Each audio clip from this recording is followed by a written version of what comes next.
People reading your bio, and I think, you're going to be on a magazine cover. I don't know if I can say what cover it's going to be, but you look like you have a charmed life. You won the Academy Award. You own part of a soccer team. You own a tequila company. You live in a beautiful house. You have a beautiful wife. Your children are all, perfect or near perfect. You have great friends. You go to great events. You're enormously talented. You have fun. But what people don't see, and one of the reasons I think people should pick up Poems and Prayers here, your new book, you have a chapter entitled Fuck Ups, Daymares, Wobbly, Lost, and Looking. And I'm actually going to ask you to read just one paragraph. I got it open for you. Ooh. Fuck ups, daymares, wobbly, lost, and looking. We all been there. I continually miss the mark, come up short, sin. I am not the man I aim to be. The father, the friend, the husband, the artist I aim to be.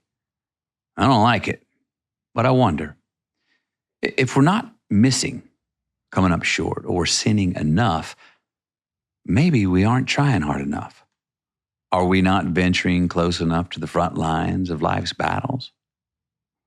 I'm not sure, but I don't believe that God wants us to stay warm and cozy in the even money exchange rate of doing just enough not to dare sin, failure, or coming up short.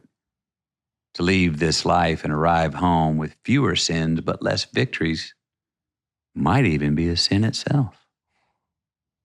Yeah, I wonder, So powerful. Well, there's that, if there's God and a final judge, even if there's not, are we, what's a better life?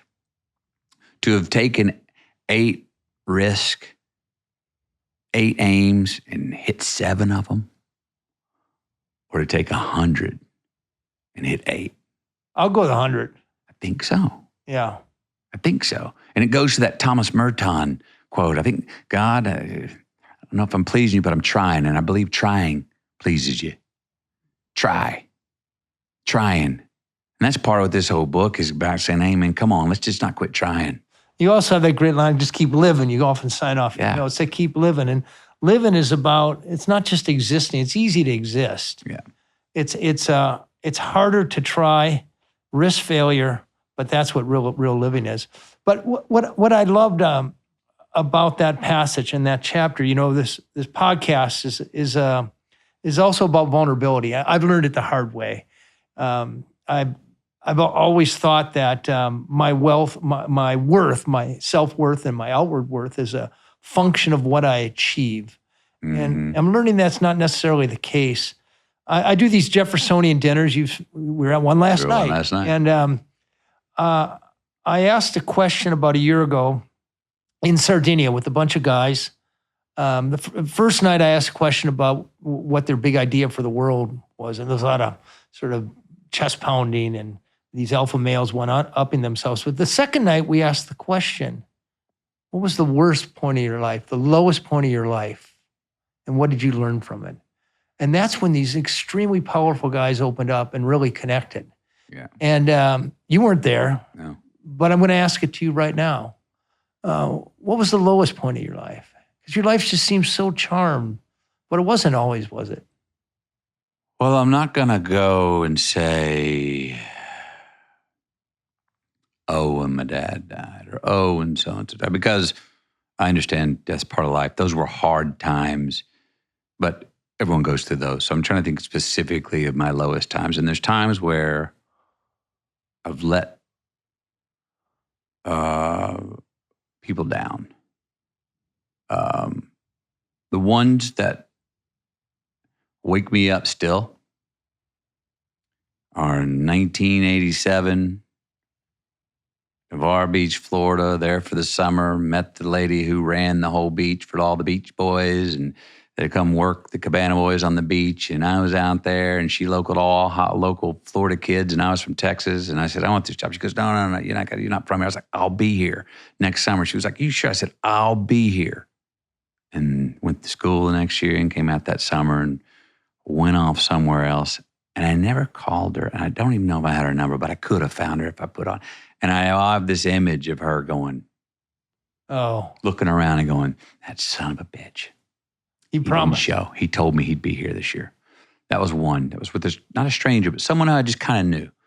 Another one was, and it's, I have to tell the story in green lights, the lying to my dad the night I stole that damn pizza. And the look on his face when he knew that I had stolen it, but just wanted me to admit it to him. Can you kind of set the story up? Yeah, I'd gone out with a friend, and my mom was out of town. This wasn't the second divorce or anything. She was actually just out of town, and you know, I get home, and me and my buddy had gone out, and we'd gone to Pizza Hut, walked on this pizza, bam, stole it. That was the plan. We did it. I get home, my dad's on the phone in his underwear, side of bed, talking to my friend's dad, and he's like, "All right, Mr. So-and-so, yeah, I got him. No, he just walked in the door. Yep, I got it." Hangs up the phone. "What'd you do tonight?" "I went, bud, we got a pizza." He goes, "Did you pay for that pizza?" Now, folks, when your parent says, "Did you pay for that pizza?" and they just got off the phone, that means they know that they know you didn't. Okay? But Mr. Weasel out it over here goes, "Well, I mean, I think we paid for the pizza. I don't know why we wouldn't have paid for it." So I'm look up and take a breath. That was the first arrow to me about, I started to feel myself just becoming the hypocrite, becoming a fool, becoming a wuss. And he goes, "I'm going to ask you again, bud, did you pay for that pizza?" Well, I mean, I left. I went first. I left first, and I went out to the car. Bud stayed in after me, and he, you know, I think he paid because, "Son, I'm going to ask you one last time. Just level with me, bud. Did you know you're going to steal that pizza?" What? I mean, when whop, he backhanded me. I hit the floor, hit the corner, about pissed my pants, knees buckled. Not from the strike. Did he hit you? A backhand. Okay. Not a vicious strike, no bruise, a red cheek, no problem. Yeah.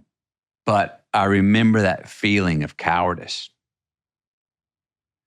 And the look in my dad's eye, just looking at me going, a father saying to himself, "What do I got to do? Yes. What am I doing wrong as a father that I've raised a son who can't damn tell me he stole a goddamn pizza, man?" And he got tears in his eyes because of feeling like a failure as a father. And none of this over here has anything to do with the strike. That was a wake up, and I needed it and deserved it. And I'm Kraus, pissed in my pants, legs googly from the lactic acid of the lying little shit I was, who didn't have the courage to just go, "Yeah, I did." And then he went on to tell me, "Man, I've stolen plenty of pizzas in my day. Why didn't you just tell me?" But the fact that you couldn't tell me, son, you lied to me. I gave you 3 chances to tell me the truth. That feeling, I felt like a coward. I felt like a fool. I felt weak. I felt vulnerable. I felt like an absolute failure. Very biblical. It's like Peter and Jesus. And I just remember the look on my dad's face of him feeling like he had failed as a father and going through, what have I done? What have I not done? And what do I need to do if my son can't even just tell me? And it wakes you up 40 years later. Which still wakes me up. And then the third one, scuba diving 10 years ago, Tahiti, 20 feet of water, down low on the bottom. I've scuba dived many, many times. Camilla hasn't scuba dived that many, many times. We were at the bottom. We were very comfortable with each other. And we were ready to do the mask switch. And I went to switch with her, and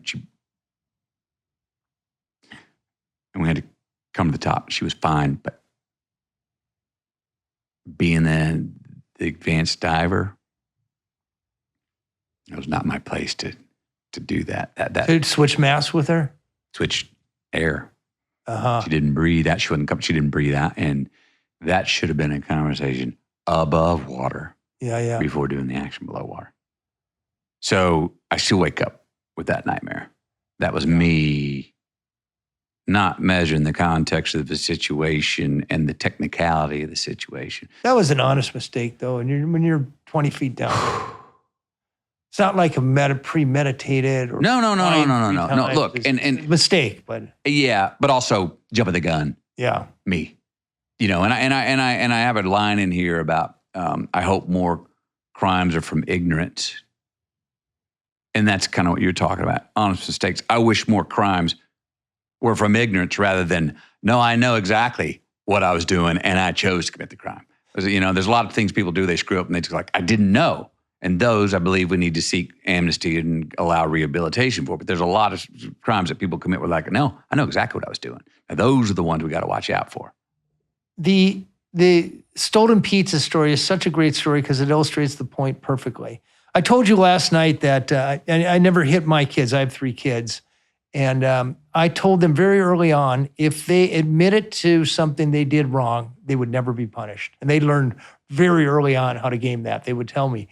But here, your father and that experience gave you a lesson about lying that I'll bet made you think twice for the rest of your life about lying. I mean, the power of that story, well, first of all, it's very vulnerable. I think it humanizes you. But secondly, it shows the power of letting a kid learn his own lesson as opposed to kind of smacking him into it or punishing him into learning the lesson. Give me 3 internal full features. chances. And if I would have told him in any of those 3 responses, yes, sir, I did, he'd have gone, God damn, buddy. Evidently, you got to get better at getting away with it. That would have been it. And we'd have laughed. He said, I stole some too. Now, hey, buddy, what are you out of money or something? Because can you not pay for a pizza? What the hell, man? You don't be running around stealing pizza, but I get it. You doing it for the buzz or what? But it would have been that conversation. He would have got out of bed. We'd have gone in there, probably had a beer and had to talk about it. And said like, well, don't make a habit of that shit. You got enough. We're not paying enough. Aren't we paying enough for you doing your chores to pay for damn pizza? You know what I mean? But it would have been that. And I didn't give that chance. So if you like that clip, there's a lot more where that came from. So hit the like button, subscribe to the channel, ring the bell so you won't miss our new videos as they come out each week.